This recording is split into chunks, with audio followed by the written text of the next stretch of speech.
A quake with a magnitude of 7.1 jolted much of California, cracking buildings, setting fires, breaking roads and causing several injuries, while seismologists warned that large aftershocks were expected to continue for days, if not weeks. The Friday night quake, preceded by Thursday's 6.4 magnitude tremor in the Mojave Desert, was the largest Southern California quake in at least 20 years and was followed by a series of large and small aftershocks, including a few above magnitude 5.0. There is about a 1 in 10 chance that another 7.0 quake could hit within the next week, said Lucy Jones, a seismologist at the California Institute of Technology and a former science advisor at the U.S. Geological Survey. The chance of a 5.0 magnitude quake is approaching certainty, she added. Aftershocks from the new main quake could occur for years, Jones said. However, the quake was unlikely to affect fault lines outside of the area, she said, noting that the gigantic San Andreas Fault was far away.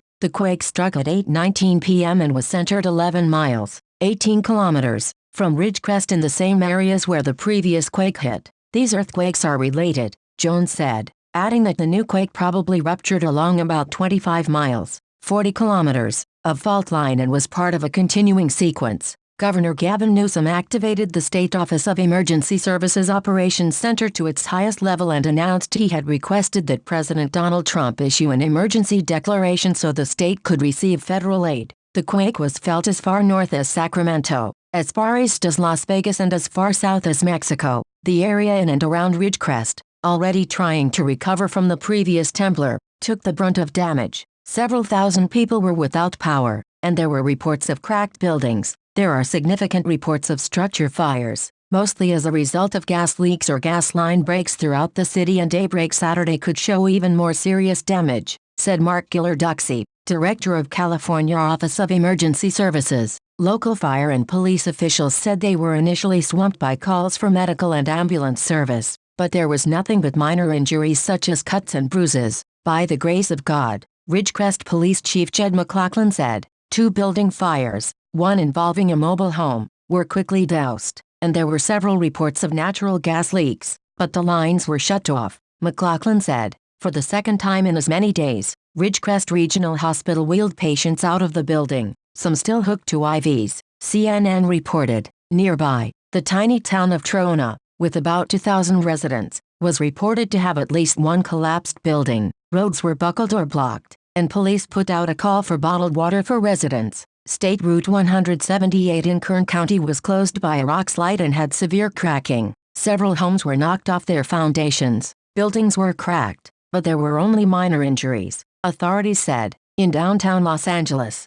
150 miles away, offices in skyscrapers rolled and rocked for at least 30 seconds. Andrew Lipman, who lives in suburban South Pasadena, was sitting outside and reading the paper when Friday's quake hit and calculated it lasted 45 seconds. I could see power lines swaying, he said. Disneyland in Orange County and Six Flags Magic Mountain in Santa Clarita closed their rides. An NBA Summer League game in Las Vegas was stopped after the quake. Speakers over the court at the Thomas and Mack Center continued swaying more than 10 minutes after the quake. In Los Angeles, the quake rattled Dodger Stadium in the 4th inning of the team's game against the San Diego Padres, but the game went on, and the Padres won, 3-2. Not many people can say they threw a strike during an earthquake, Eric Lauer, who was on the mound at the time, said later. My ball, my pitch, started an earthquake. Everyone was jumping over us to leave, said Daniel Earl, 52, of Playa del Rey, who was sitting with his wife in the stadium's reserve level.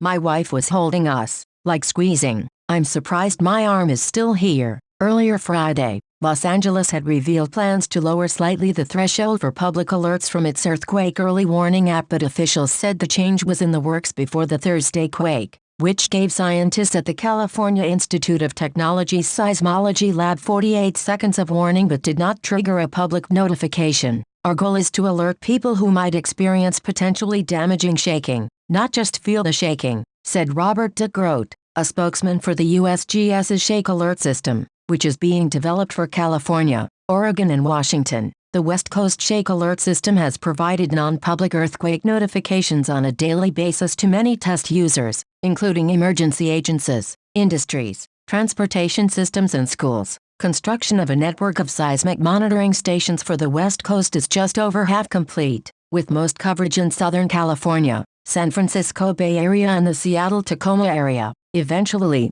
the system will send out alerts over the same system used for Amber Alerts to defined areas that are expected to be affected by a quake, LeGros said. California is partnering with the federal government to build the statewide earthquake warning system, with the goal of turning it on by June 2021. The state has already spent at least $25 million building it, including installing hundreds of seismic stations throughout the state. This year, Newsom said the state needed $16.3 million to finish the project, which included money for stations to monitor seismic activity, plus nearly $7 million for outreach and education. The state legislature approved the funding last month, and Newsom signed it into law.